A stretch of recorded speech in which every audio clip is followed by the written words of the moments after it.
우리가 문제를 알고 문제를 해결할 수 있는 방법을 안다면 참 감사하죠.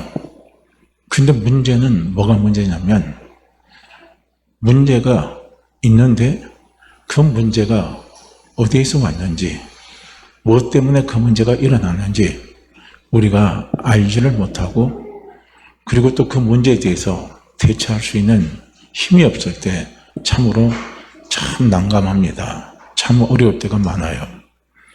그런데 성경에 보면 하나님은 우리에게 특히 우리가 이 복음의 말씀을 우리가 딱 포인트를 딱 뽑아서 복음을 딱 말한다면 딱 5가지의 복음 안에는 5가지가 있어요. 그게 뭐냐면 보혈입니다. 그래서 우리가 보혈에 대한 성경에 기록된 말씀을 찾으면 그 보혈은 무엇입니까? 그 보혈을 보게 되면 제 문제를 해결할 수 있는 방법을 가르쳐줘요. 구원의 길도 열어주고요. 그 다음에 또 뭐냐면 기도가 있어요. 기도가요. 기도하면 어떤 일이 일어나는지. 그 다음에 세 번째가 뭐냐면 사단이 있습니다. 사단이에요. 우리는 사단을 알아야 되거든요. 그래서 사단하고 우리가 아울러 생각했다면 사단과 함께 따라오는 무리들이 있죠. 그게 뭡니까? 귀신입니다. 그러면 우리는 이걸 알게 되면 문제가 어디서 왔는지 깨닫게 된단 말이에요. 그리고 그것을 해결할 수 있는 방법이 어디서 있느냐? 성령.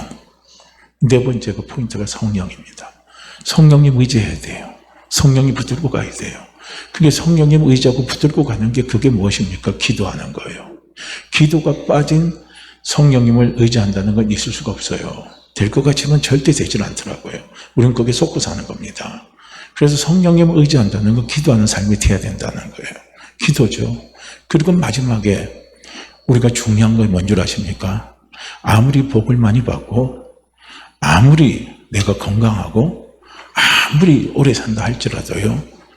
인생의 표대가 없으면 다 끝나버립니다. 내 신앙의 표대가 없으면 다 끝나버려요. 이건 뭐냐면 내 인생의 목적을 이야기하는 거예요. 아니 120살, 150살 그래요.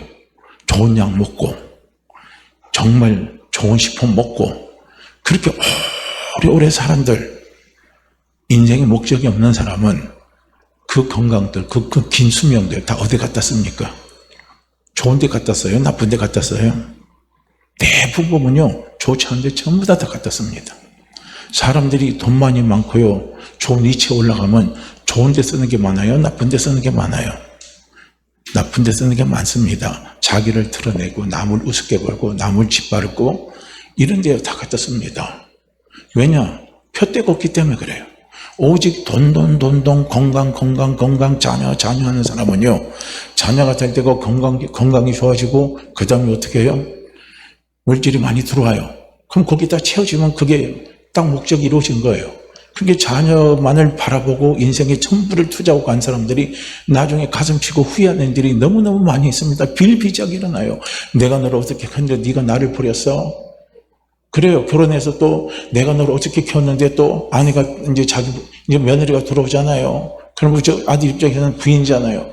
그러면요, 부인과 아들이 또 잘 지내면요, 내가 너를 어떻게 키웠어 하고 또 어떻게 하면 질투가 나가지고, 그걸 또 어떻게 해요? 며느리를 또 힘들게 하고 하는 이런 일들이 많이 일어나요. 고부간의 갈등이 일어난다는 거예요. 왜냐? 자기 인생의 목적이 상실됐기 때문에. 아들이 목적이 됐는데 목적이 사라져버렸어요. 그럼 그다음부터 사람은요, 미치는 거예요. 그 방향이 참 무섭게 달려가는 겁니다. 이거예요. 그렇기 때문에 복음 안에는 마지막 부활입니다. 우리는 부활을 알아야 돼요. 부활을 알아야 됩니다. 우리가 보혈도 알고 기도도 알고 사단도 알고 우리가 성령도 알아요. 근데 중요한 건 마지막에 가서 부활이 열리지 않고 부활을 볼 수 없다면 그건 신앙생활 말짱꽝입니다. 말짱꽝이에요. 성령이 도와주실 때 성령이 도와주신 최고의 은혜가 뭔 줄 아십니까? 병 고치는 거 아니에요. 돈 많이 벌게 해주는 거 아니에요. 내 자녀 잘 되게 하는 게 아니에요. 나 오래오래 100세, 1000세, 만세까지 하는 거 그거 아니에요. 우리가 1000세, 만세도 지나가면 한순간이에요. 50살도 가는 사람이나 1000살 살고 간다는 사람이나 다 지나간 시간은요, 그 시간이 그 시간입니다. 시간은요, 하나의 경점밖에 안 됩니다. 그런데 성령이 주시는 가장 큰 은혜는 오래 사는 것도 아니란 말이에요. 장수도 아니에요. 뭐가 있어야 돼요? 부활입니다, 부활. 저 부활의 세계가 열려야 돼요. 저 부활의 영광이 열려야 돼요. 부활의 영광이 열려야 거기에 내 인생의 목적을 두고 가시라는 거예요. 내가 왜 오래 살아야 됩니까? 아니 나는 80밖에 생각 못했는데 그래서 난 80에도 끝난 줄 알았는데 그런데 하나님이 감사하게도 내가 80밖에 살 수 없는 그런 환경적인 조건밖에 되지 않았어요. 그게 병으로 와서. 그런데 하나님 앞에 기도하니까 정말 히스기야처럼요 15년 연장시켜줬어요. 기적 같은 역사로 내 병고 주셔서 그냥 나를 오래 살게 해주셨어요. 그럼 어떻게 해야 돼요? 그것 가지고 맨날 어떻게 합니까? 육신이 좋아하는 거 따라 해야 되겠습니까? 그 육신이 좋아하는 거 따라 하면 안 되는 거예요. 부활이 열렸으면요, 그 시간 무엇을 위해서 써야 됩니까? 하나님 위해서 쓰시라는 거예요. 내 부활의 상급을 위해서 쓰시라는 거예요. 나중에요, 숨 넘어갈 때 보면요, 엄청나게 후회한 일 많이 납니다. 저도 장례식장에 가서요, 기도하면 그런 걸 많이 느낄 때가 있어요. 뭐, 우리가 목사님 가서 기도하면 제 그런 말을 일일이 우리 성도님들께 안 들어요. 왜냐하면 시험 들을까 싶어서. 그것도요, 이해하고 깨닫고 받는 사람들에게 전해줘야 시험이 안 들고, 그게 은혜가 되고 믿음의 뿌리를 내리게 되는데, 그러지 않고 말을 해줬다가는요, 시험 들게 돼요. 그런데, 우리가 장례식장 가면요, 그 영혼이 바로 하나님 앞에 가는 게 영혼이 떠들어요. 영혼이 떠들어요. 이 장례식장에서 같이. 그러면 기도하게 되면 영끼리 알아요. 그러면 그 영이 호소하는 소리가 있단 말입니다. 내 지금 이 땅에 있는 자녀들을 위해서, 이 땅에 있는 아내들을 위해서, 이 땅에 있는 남편을 위해서 호소하는 게 있어요. 꼭 그게 성경에 나온 그게하고 똑같아요. 뭡니까? 부자 나사로가 죽어서 지옥 갔죠. 그러니까 아브라함에게 뭐라고 말합니까? 아브라함이며 내가 여기서 고통받고 지옥 가서 고통받고 있는 걸 내 자녀들 알게 해주셔서 내 자녀가 여기 오지 않게 하여 주시옵소서 하고요. 그 영의 강구예요. 그러니까 아브라함이 뭐랍니까? 그것은 네가 할 일이 아니고 누군가를 통해서 하는 일이다 이거예요. 그런데 영은 알아요. 그래서 영은 자기 자녀를 위해서 기도하는 거죠. 이걸 우리는요 깨달을 수 있어야 된다는 거예요. 이걸 봐야 돼요. 그러니까요, 저는 그런 소리를 많이 듣습니다. 장례식장 가서요, 제가 그 예배 인도하다 보면요, 그런 소리가 들려요. 그러다가 저를 이상한 사람 취급하지 마시길 바랍니다. 이게 있어요. 왜냐, 그분은 어떻게 합니까? 영적인 세계로 들어갔잖아요. 우리는 육적인 세계에 있고, 그러니까 영적인 세계가 아니까 그 세계가 있는 거예요. 그러니까 어떻게 해요? 내 자녀들이 이왕이면 이 땅에서 나하고 연을 맺은 사람들 아닙니까? 하나님을 통해서. 그러면 그 사람들이 잘 돼야 되겠어요? 잘못 돼야 되겠어요? 아니, 내가 예수 안 믿고, 그래서 이제 내가 영적인 세계 가서 지옥 가게 됐어요. 그러니까 그 가서 이제 있는 사람이 내 부모예요. 이 땅에서 내 부모였어요. 연이 맺어졌어요. 그러니까 그 사람이 또 뭐라 그래? 아이고, 나도 지옥 갔으니까 우리 자식 새끼들, 내 마누라 누구 다 나같이 똑같이 지옥에 갔으면 좋겠다. 그런 남편이 있어요? 그런 아내 있어요? 그런 부모 있겠어요? 없습니다. 내가 여기 예수 안 믿어서 내가 비록 지옥 왔지만 나는 없는 줄 알고 왔지만 와보니까 지옥이 있더라는 거예요. 그러니까 내 자녀들만은 제발 지옥에 안 왔으면 좋겠다 이거예요. 내 남편은 제발 지옥에 안 왔으면 좋겠다는 겁니다. 이걸 봐야 돼요. 우리가 땅에 살면요 똑같이 다 신앙생활 하죠. 하늘 나가면 다 천국 가요. 예수 믿으면. 근데 천국 가서 받는 상급이 다 똑같은 줄 아십니까? 아니에요. 천차만별입니다. 우리는 그거 준비하셔야 돼, 이 땅에서요. 이 땅에서 준비할 일이 그거예요. 아니, 이 땅에서도 내가요, 100원짜리 인생인데, 그래서 1000원짜리 인생한테 서로 많이 받고 살았는데, 그래서 억울하면 출세하려고 했는데, 내가 출세할 능력도 없어요. 힘도 없어요. 아무것도 없어요. 그럼 천국에 가서도 그런 삶을 영원히 살기를 원하십니까? 그래도 이 땅에서는 억울하면 100원짜리 인생이 자기가 억울해서 그냥 한이 맺혀가지고요. 노력하고 힘쓰면요. 100원짜리가 1000원짜리 될 수도 있어요. 1000원짜리가 만원짜리 될 수도 있습니다. 그러나 천국에 가면요. 한 번에 1000원은 1000원으로 끝나는 거예요.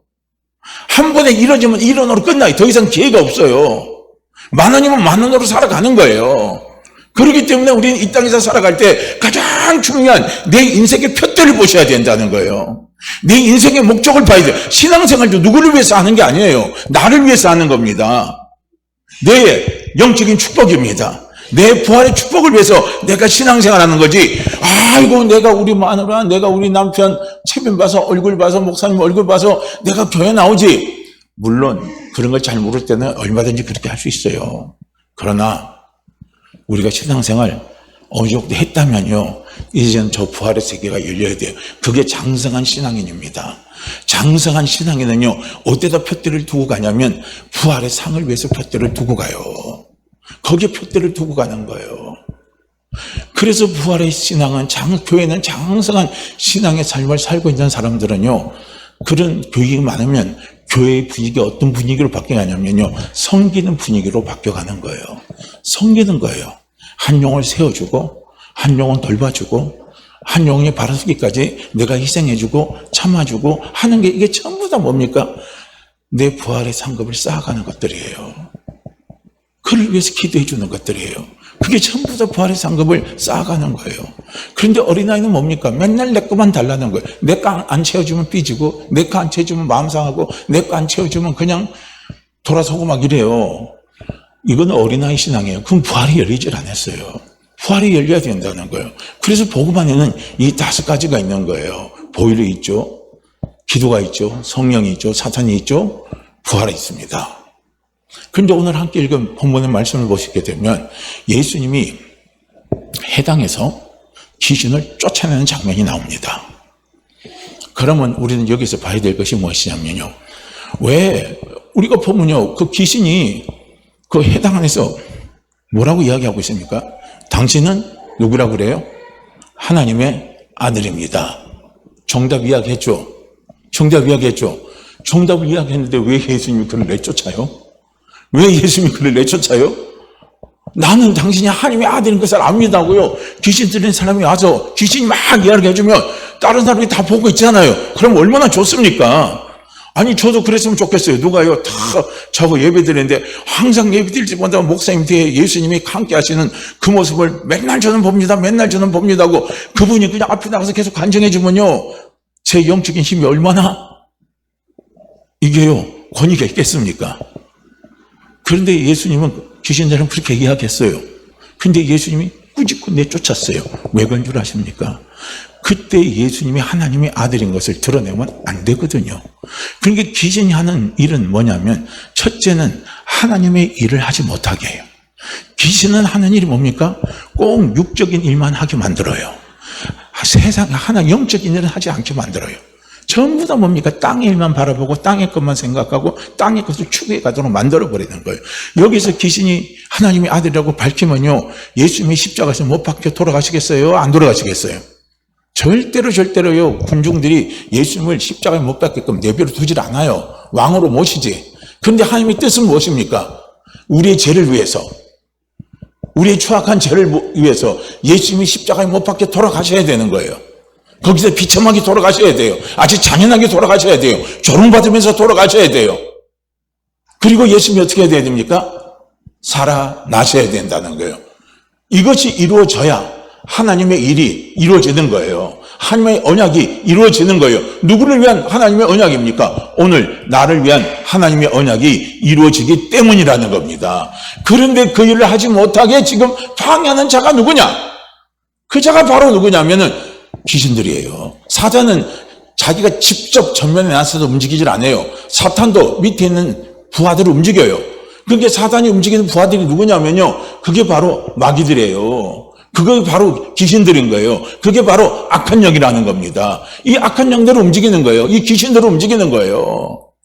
그래서 우리가 마가복음에도요, 맨 마지막 죄악, 맨 끝절 있죠. 17절부터 20절까지는요, 맨 끝절 아닙니까?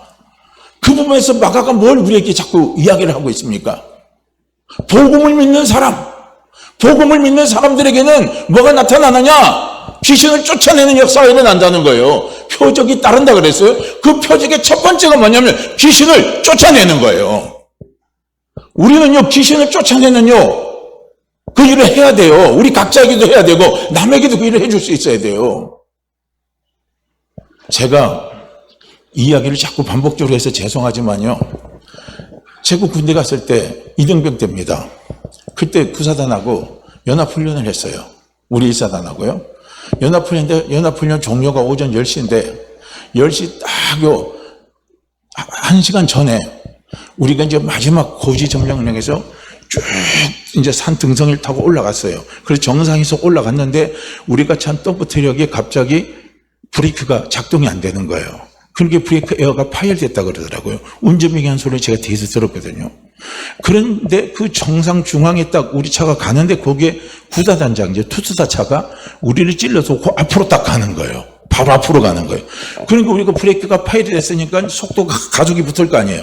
그러면 사단장창이 가운데, 우리 사단은 아니지만 다른 사단장이 가운데 가면 가속으로 확 밀고 가면 어떻게 해요? 사단장이 죽는 거예요. 아니, 덤프가 물었는데 뭐 지프차가 살겠어요? 그러니까 뭐 운전병이 사색이 돼가지고 선임 이거 어떻게 했으면 좋겠습니까? 그게 서장은 조금 생각하자면 사단장은 죽일 수 없다 이거야. 우리가 당하자 해가지고 거기 있는 하사 보고 이빨이 왼쪽으로 있잖아요. 그거 산기슬이거든요. 그쪽으로 핸들을 확 꺾어서 부딪히라 이거예요. 그쪽으로 부딪혀서 떼굴떼굴떼굴 3번 굴르면서요. 우리가 근데 그 밑에가 또 큰 저수지가 있었거든요. 근데 저수지에 차는 안 빠지진 않았어요. 그래서 전복 사고가 일어났거든요. 그 사고 왜 일어났느냐? 전 그 말씀을 들어가는 거예요. 제가 이제 연합훈련 하다 보니까 저는 이제 중대병력이고 그리고 대대병력하고 합쳐져가지고 같이 치사반 일을 하게 됐어요. 그런데 그 대대병력이 오는 치사반에는 상병이 있고 우리는 제구의 선임이 일병이고 저는 이병 짝대기 하나거든요. 그런 상태에서 갔어요. 그러니까 상병이 되게 제 고참한테 되게 막 여러 가지 좀 안 좋게 대하더라고요. 저는 옆에서 보니까 그 모습이 보니까 되게 티격고 별로 기분이 안 좋은 거예요. 그래서 제가 그 상병한테 꼬박꼬박 말대꾸 하면서 꼬박꼬박 반항을 했어요.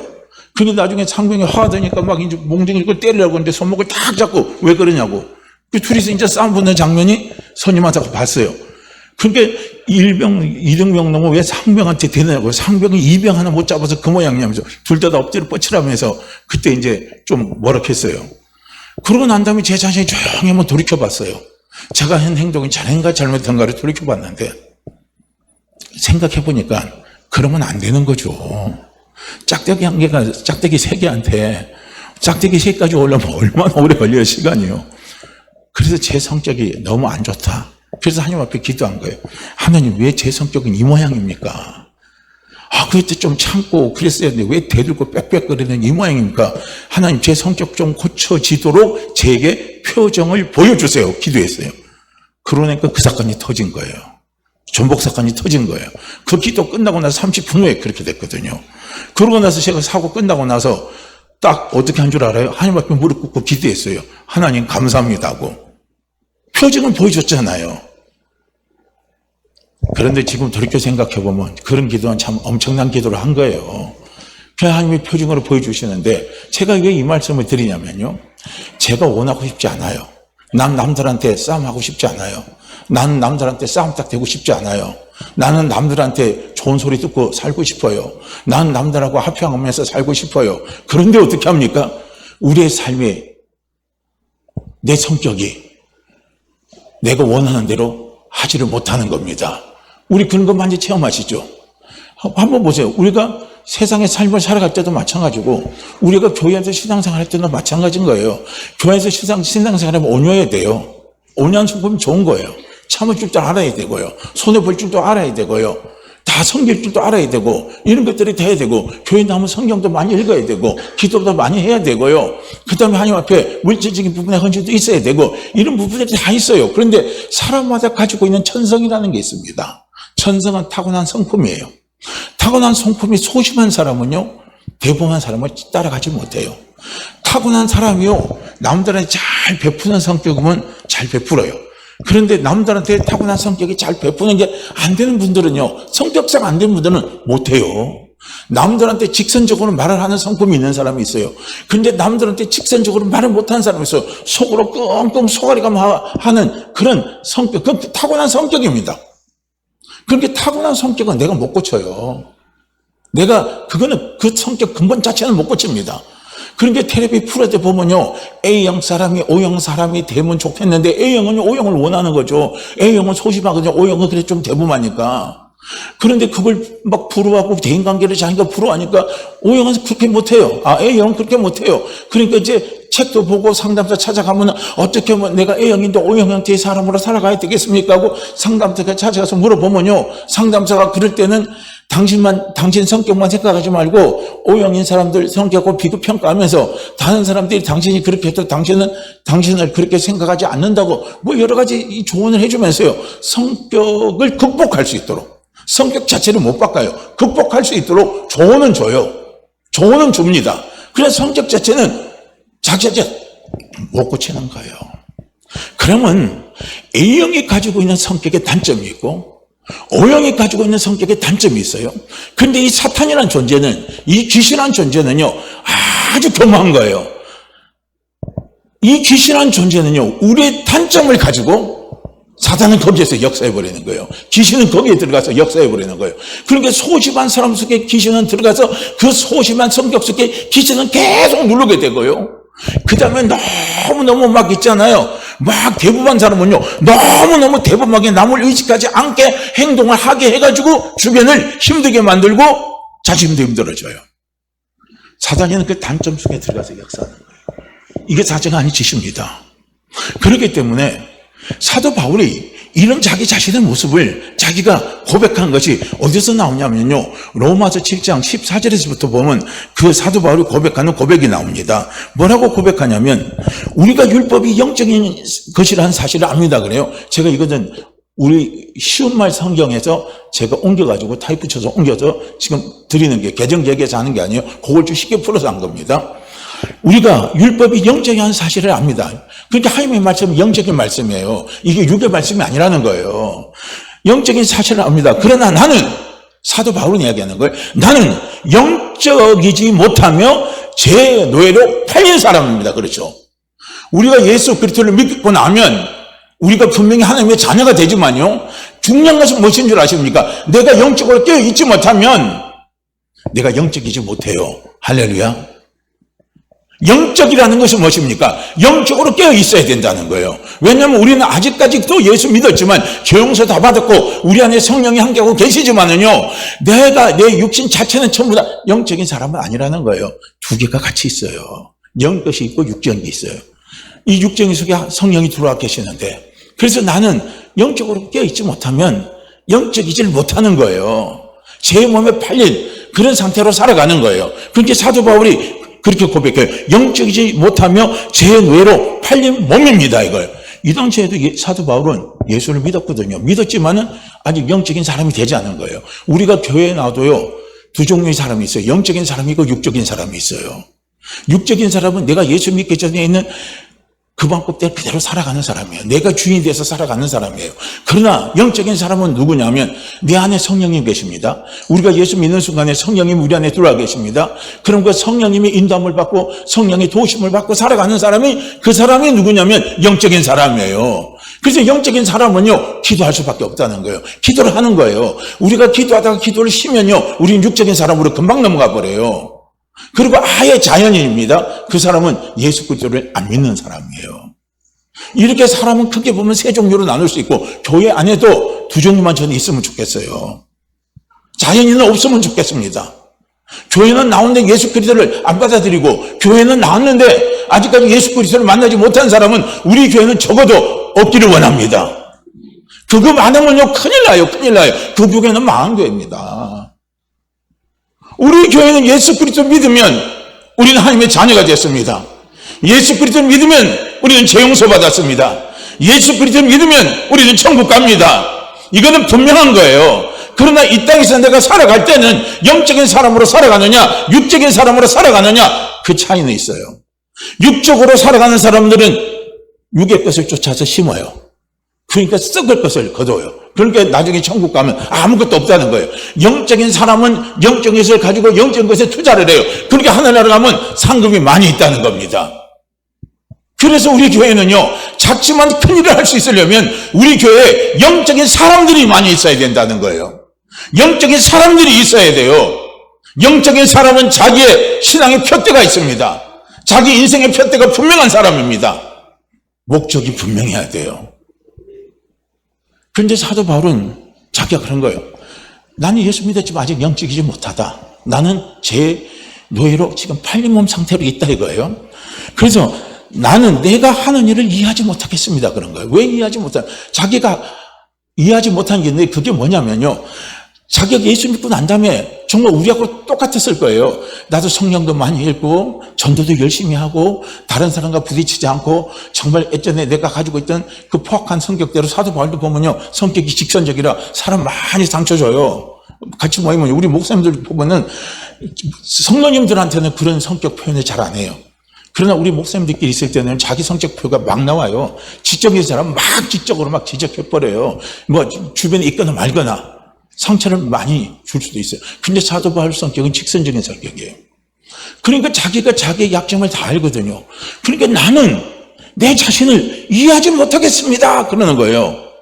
왜냐? 내가 하고 싶어하는 일은 하지 않고 미워하는 일을 행하고 있으니 말입니다. 그러니까 가령 자기의 성격 하나만 갖고 끄집어낸다면은 아마 그럴 거 아니겠어요. 자기가 직선적인 사람이니까 자기 마음에 안 들면 다 잘라버리는 거예요. 너 필요 없어. 난 너하고 안 해. 딱 뒤돌아보면 아유 그때 내가 왜 그랬을까. 내가 그러지 말았어야 되는데 하는 후회를 한단 말입니다. 우리가 신앙생활하면 이런 후회는 안 해요? 후회하잖아요. 후회는 뭐냐면요. 내가 그러지 말아야 되는데 내가 그렇게 하고 싶지 않아요. 나는 그렇게 원하지 않아요. 그런데 하고 싶은 걸 하지 않고 원하는 것을 하지 않고 원치 않는 반대로 하는 거예요. 그게 미워하는 거거든요. 이 일을 지금 내가 하고 있다는 거예요. 그래서 이 일을 하고 있는 나를 내가 이해하지 못하겠다는 거예요. 이해하지 못하겠다고 하는 말한 표현 속에서는요. 사도 바울이 자기의 사역 속에서 이런 일들이 한 번만 있었을까요? 두 번만 있었을까요? 어떻게 생각하세요? 한 번 보고 그런 생각했을까요? 껌껌이 부딪히는 거예요. 우리 쉽게 말하면 껌껌이 부딪힙니다. 우리가요 직장생활 하다가 사회생활 하다가 교회생활 하다 보면 껌껌이 부딪히는 게 나와요. 그럴 때가 있어요. 그런 사람이 있고 그런 내가 될 수 있어요. 그럼 나는 그거 갖고 싶지 않은데 왜 자꾸 나는 직장생활 나는 사회생활 교회생활 하는데 왜 자꾸 그런 원치 않는 그런 것들이 자꾸 나에게 나타나고 그리고 부딪힘이 나타나느냐 이거예요. 나는 이해하지 못한다는 거예요. 그게 사도 바울도 정말 이해 못하는 거예요. 그러니까 얼마나 답답하겠습니까 자기가. 우리도 답답하죠. 남들한테 말해봐야 이해될 수도 없고 통할 수도 없고 이거 어떻게 자기 혼자 소갈이 하는 거지. 그 다음에 16절에 보면 내가 그런 일을 하면서도 그 일을 원하지 않는 것은 율법이 선하다는 것을 인정하는 셈입니다. 그랬어요. 그리고 여기서 사도 바울이 내가 원하는 것은 무엇입니까? 우리가 하나님의 말씀대로 살아가려고 하는 거예요. 예수 믿으니까 하나님의 말씀대로 이해하고 포용하고 어울려서 가야 되는데 그게 잘 안 되는 거예요. 성품상 그런 사람이 있다니까요. 그 성품은 탓하지 못해요. 그건 타고난 거기 때문에. 그러나 그 성품을 방치하면 안 된다는 거예요. 방치하면 자기도 힘들어지고 주변도 힘들어져요. 그 성품을요 방치하지 말고 우리는 어떻게 하냐면 컨트롤을 해야 돼요. 컨트롤을 하는데 그 컨트롤이 내가 안 되는 거예요. 내가 안 되니까 사도 바울이 이해하지 못하겠다는 죽겠다는 거예요. 그러면서 내가 율법대로 살려고 해보니까 말씀대로 살려고 해보니까 안 되더라. 그러니까 과연 율법은 그래서 내가 선하다는 것을 인정하지 않을 수 없다 이거예요.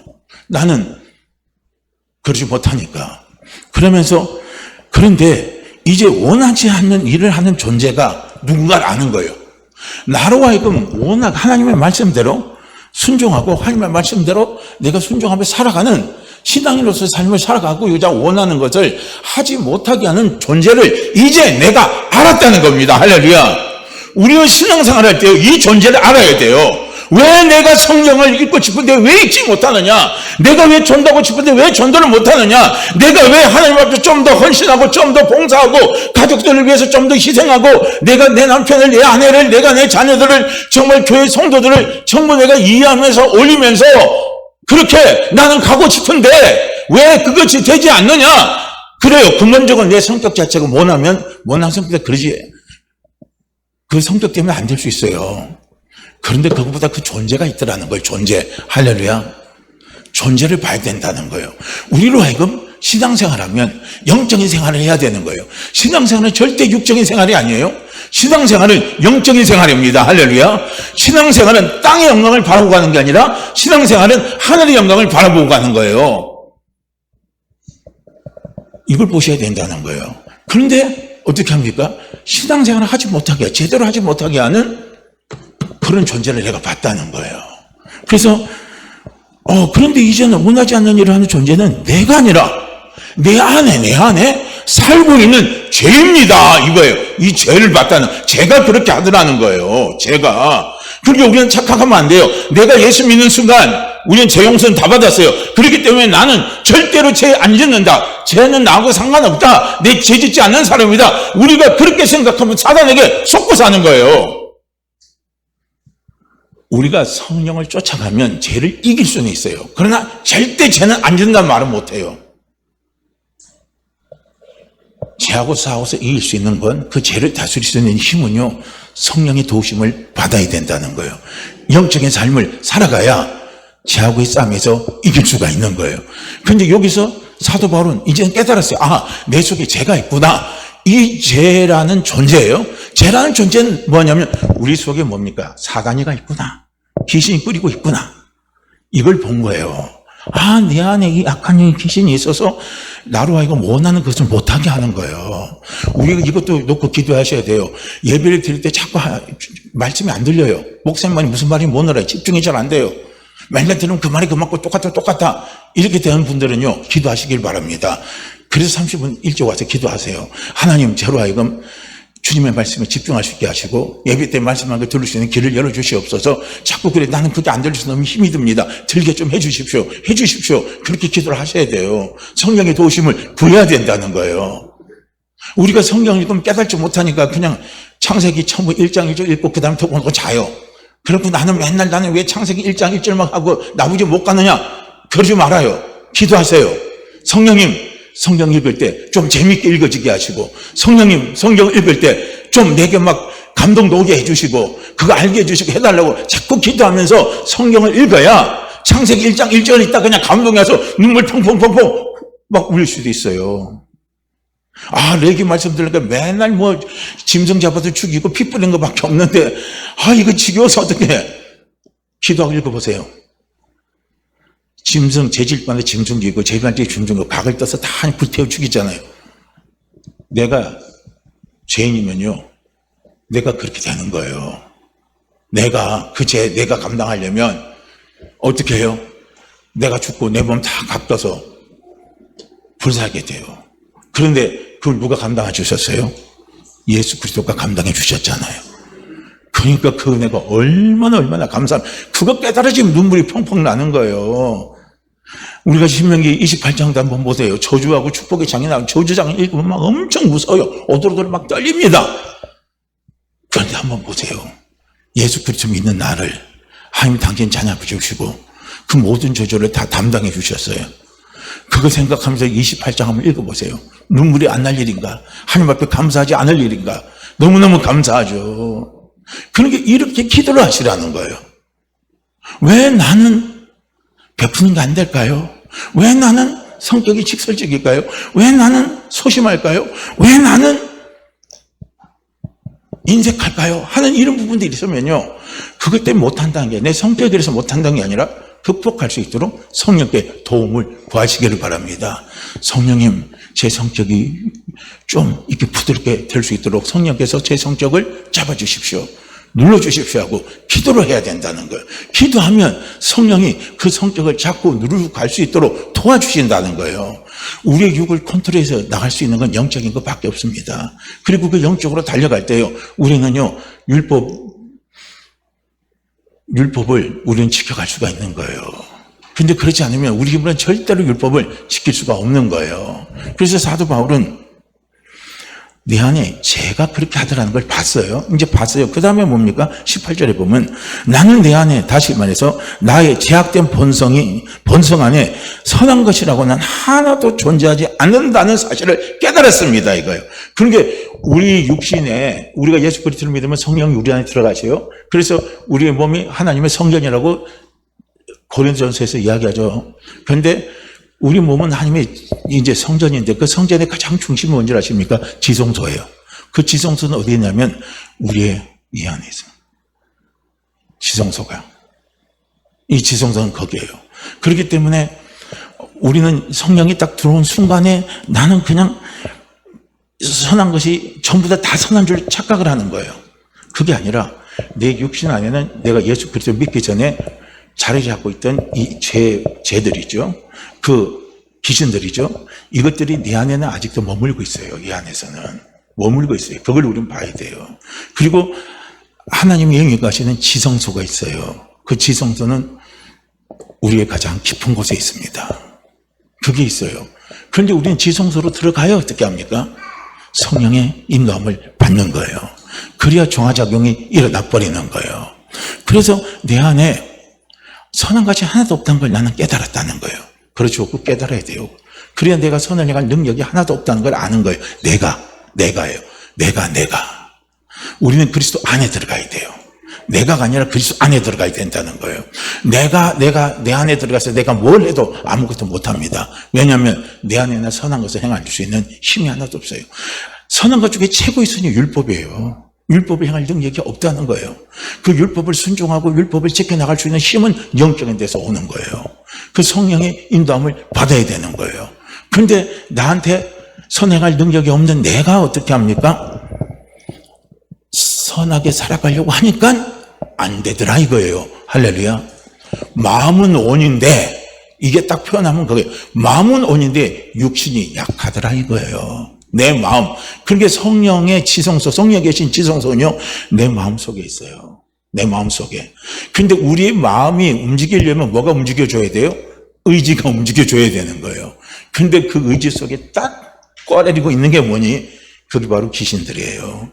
그래서 우리는 의지대로 안 되는 거예요. 우리가 의지를 끌고 갈 수 있으면 얼마나 좋습니까? 그래서 사람들이 작심 3일, 이제는 작심 3시간 이런 소리 하잖아요.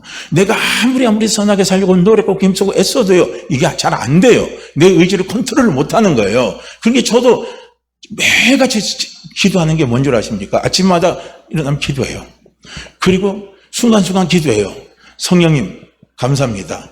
성령님, 제가 할 수 있는 건 아무것도 없습니다. 성령님, 제 의지를 장악해 주세요. 제 의지를 장악해 주세요.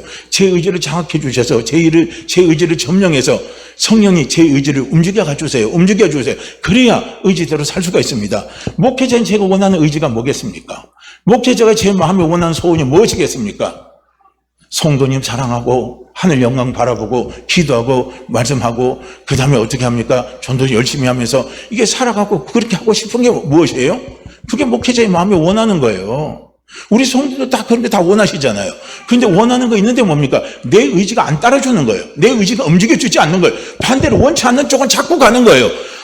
기도해야 될 시간, 예배 드려야 할 시간에 누구야? 나 저기 왔는데 그거 왔는데 어떻게 해? 한번 만나야지. 그러면 예배 시간 아닌 줄 알면서 쭉 가버리는 거예요. 그리고 제가 이 말에서 좀 죄송하지만 오해하지 마세요. 예배 시간에 제가 벨 눌지 마라 그랬잖아요.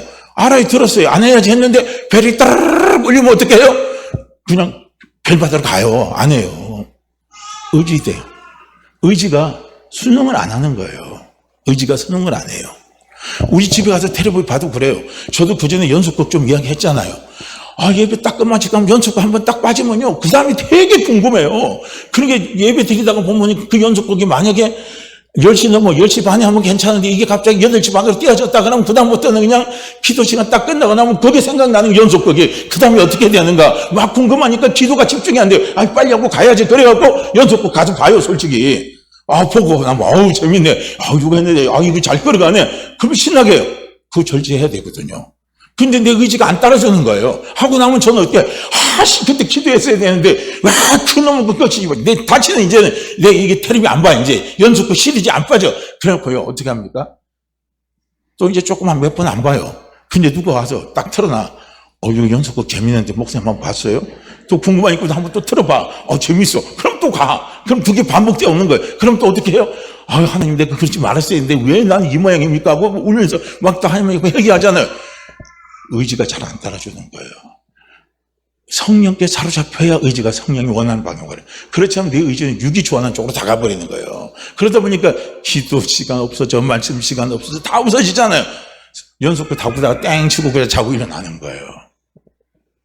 이거거든요. 그러니까 우리의 의지를 누가 잡아줘야 돼요? 성령이 컨트롤 해주라는 거예요. 성령이 이끌어달라고. 우리는 성령께 기도해야 된다는 거예요. 그러니까 여기서 사도 바울은 선을 행하는 바람은 내게 있지만 마음은 내게 있어요. 선하게 살고 싶은 마음은 나에게는 얼마든지 있습니다. 근데 뭐예요? 선을 행할 수가 없는 거예요. 그러니까 막 힘든 거죠. 그러니까 고통스러운 거예요. 그래서 19절에 나는 원하는 선을 행하지 않고 원치 않는 악을 행합니다. 그거예요. 그렇지. 아까 제가 말씀드린 것처럼 나는 연속 그때 보지 말았어야 했는데 또 끌려가서 연속 보고 나서 또 후회해요. 아, 이러면 안 되지. 그러놓고 또 어떻게 합니까? 이제는 제가 또 결단해요. 이제는 그 유혹에도 내가 유혹을 반드시 이기리라. 착착 근데 또 연속극이 딱 들어오면 멀리서 아롱아롱 그러면서 어떻게 해요? 그게 또 생각이 나면 그쪽으로 또 가요. 또 제 방 또 틀어요. 또 그렇게 되면 제 방 틀고 본다니까요. 그러고 나서 보고 나면 또 후회하는 거예요. 아유, 그 시간 아깝게 또 이렇게 했다고 이게 반복이 되는 거예요. 지금 여기에서 주인공이 누굽니까? 텔레비를 봐야지, 봐지 말아야지 해서 나는 안 봐야지, 안 보는 게 하나님 보실 때 그게 선한 것이고 하나님 보실 때 기뻐하신 것이라고 딱 마음을 먹었는데 그래서 알아요. 내가 알았는데 내가 이제 그렇게 살려고 내가 여기 포인트를 잘 보셔야 돼요. 내가 그렇게 살지 않으려고 텔레비 안 보려고 노력했는데 보니까 또 텔레비를 또 보고 앉아 있는 거예요. 이게 반복이에요. 이게 반복. 20절 보면 내가 원하지 않는 일을 행하고 있어요. 행하고 있다면 그 일을 행하는 자는 누구냐면 내가 아니라는 거예요. 우리는 거기에서 착각이 묻어나요. 나중에 사도를 깨닫는 거예요. 아, 텔레비를 포기하는 것은 그 다음 나중에 원방을 못 살게 제 방이라도 봐야 되겠다고 텔레비를 켜게 해서 포기하는 것은 내가인 줄 알았는데 보니까 내가 아니라 내 속에 뭐라 그러죠? 제가 그렇게 하더라는 거예요. 귀신이 그렇게 나를 끌고 가더라는 거예요. 그래서 텔레비에 빠지게 하는 귀신이 있어요. 귀신도 여러 종류의 귀신이 있습니다. 도박 귀신, 텔레비에 빠지게 하는 귀신, 음란 귀신, 그 다음에 구두쇠처럼 살아가게 하는 귀신, 싸움탁처럼 싸움하게 하는 귀신, 막 귀신이 너무 많아요. 절제하지 못하게 하는 귀신, 취미생활에 폭 빠지게 하는 귀신, 예입시간만 오면요 자꾸 집중하지 못하게 하는 귀신, 이런 귀신들이 너무 많아요 지금요. 왜냐하면 귀신이 사단을 따르는 귀신은 우리가 얼마나 많은데요. 우리도 사람마다 성격과 면면이 다 다르잖아요. 귀신들도 지가 맡고 있는 게 포수가 다 있거든요. 그렇게 그거 갖고 치고 들어오는 거예요. 그러니까 예수님이 이 안에 있는 귀신들을 볼 때 어떤 보니까 군대라는 귀신이 들어가 있잖아요. 수많은 귀신들이 끼리고 있는 거예요. 하나만 있는 게 아니에요. 몇 가지가 있는 거예요. 그러니까 우리는 그걸 보셔야 된다는 거예요. 그러니까 우리가 남과 자꾸 비교하고 해가지고 내게 콤플렉스를 갖다 주면요, 그 콤플렉스 갖다 주게 하는 귀신이 있단 말이에요. 교만하게 하면 교만해. 내가 교만하는 게 아니에요. 교만하게 만들어버리는 귀신이 있다는 거예요. 그 귀신들이 우리 속에 있기 때문에 우리는 어떻게 해야 돼요? 그 귀신하고 내가 싸우는 거예요. 싸워보니까 안 된다는 걸 사도벌이 깨달은 겁니다. 그를 행하는 자가 내가 아니라 바로 내 안에 살고 있는 죄입니다.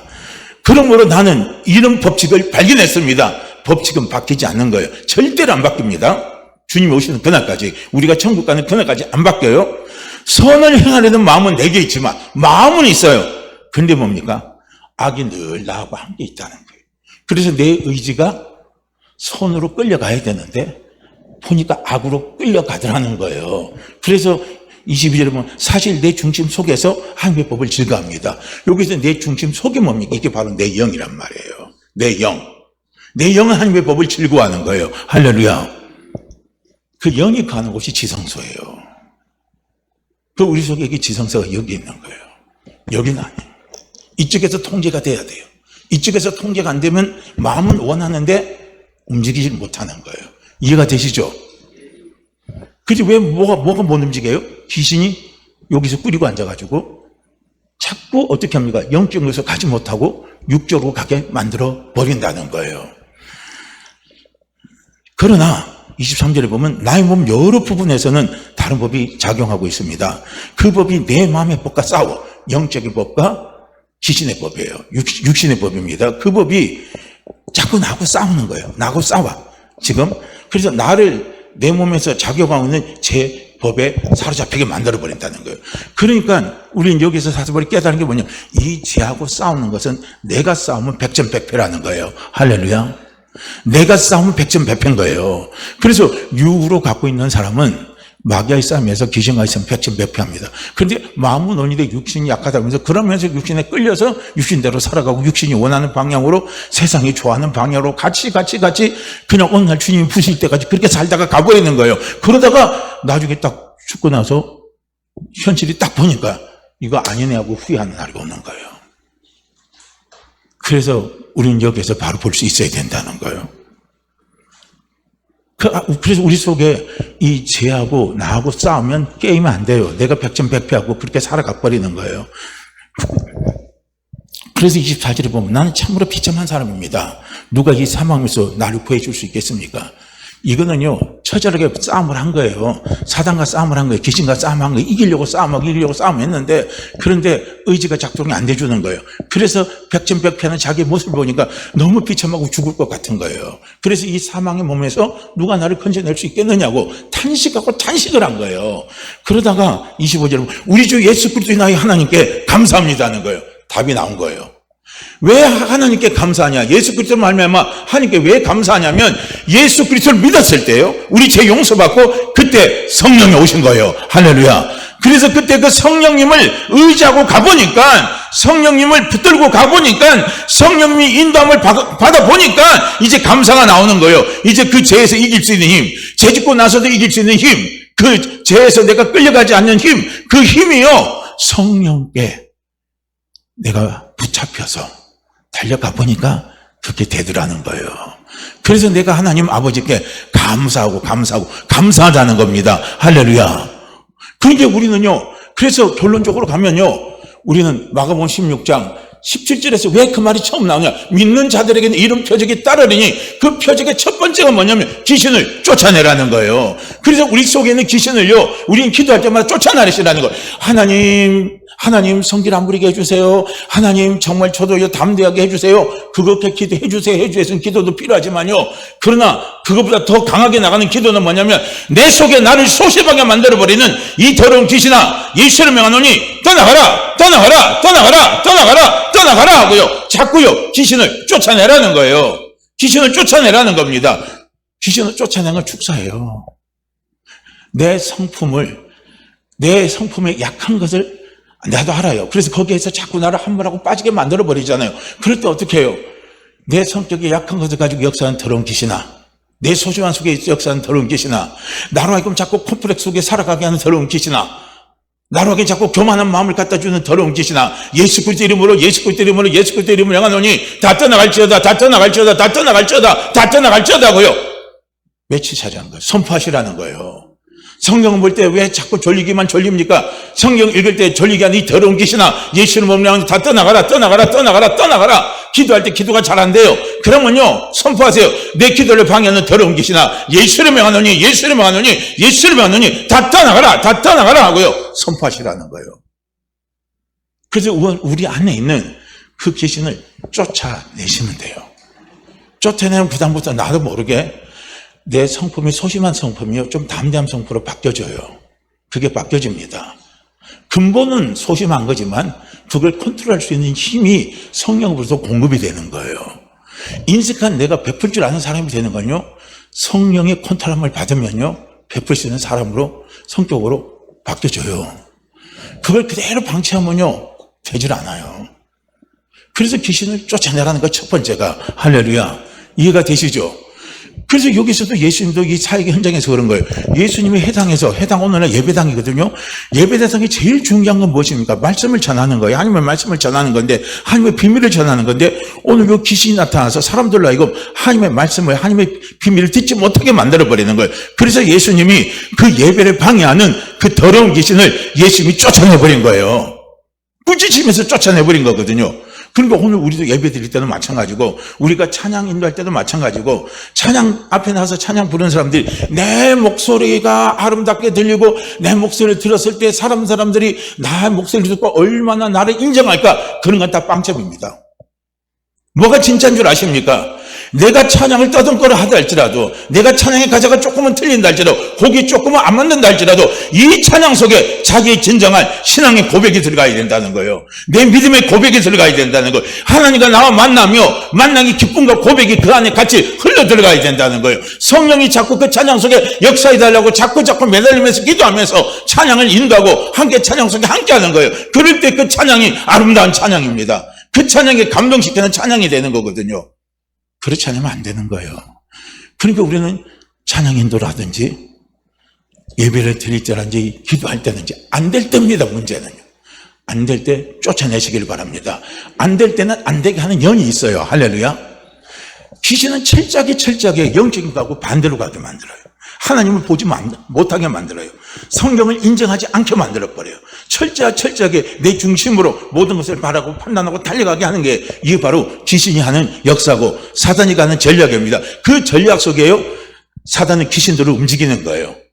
절제하지 못하게 하는 귀신, 혈기 부리게 하는 귀신, 소심하게 하는 귀신, 너무 탐대해서 탈인하게 하는 귀신, 이런 귀신들이 쫙 움직여가지고 하나님의 일을 하지 못하게 하고 하나님의 선한 일을 방해하는 일을요, 귀신이 한다는 사실을 우리는 봐야 돼요. 그래서 우리가 가정이 자꾸 꼬일 때도 하나님 우리 가정에 풀리게 해주세요. 그렇게 기도도 해요. 그런데 어떻게 합니까? 우리 가정에 뭔가를 묻고 있는 이 더러운 귀신, 나는 잘 몰라요 그 정체는. 그렇지만 선포하세요. 묻고 있는 이 더러운 귀신아, 예수를 명하노니 떠나갈지어다, 떠나갈지어다, 떠나갈지어다, 떠나갈지어다. 자꾸 선포를 하시길 바랍니다. 그러면요, 이제 그 귀신들이 떠나가면 이제 나도 모르지만은 뭔가가 풀려지고 뭔가가 이렇게 움직여가는 역사가 일어납니다. 그래서 귀신을 쫓아내는 게 우리가 기도하는 가운데, 우리 성도의 삶 가운데 이게 참 중요하다 하는 것을 오늘 말씀을 드리는 거예요. 할렐루야. 그래서 우리가 마음에 내 의지가 성령께 인도함을 받고 가면 영의 사람이에요. 근데 자꾸 내 의지가 귀신의 영향을 받고 가면 그 육의 사람으로 살아가는 거예요. 하나님 원하신 것은 내가 영의 사람으로 살아갑니다. 그럼 영의 사람으로 살아가면 우리가 원하는 모든 것을 다 행할 수 있게끔 성령이 역사해 주셔요. 자, 우리 갈라디아서 6장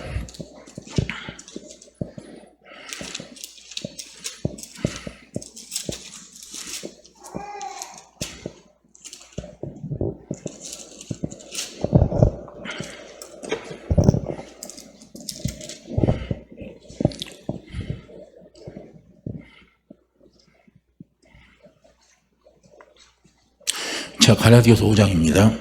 갈라디아서 5장 16절 말씀 우리 함께 읽고 이제 함께 같이 기도하죠. 갈라디아서 5장 16절입니다.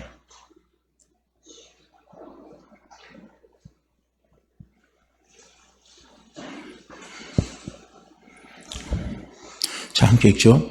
내가 이르노니 너희는 성령을 따라 행하라. 그리하면 육체의 욕심을 이루지 아니하리라. 내가 이르노니 너희는 성령을 따라 행하라. 그리하면 육체의 욕심을 이루지 아니하리라. 내가 이르노니 너희는 성령을 따라 행하라. 그리하면 육체의 욕심을 이루지 아니하리라.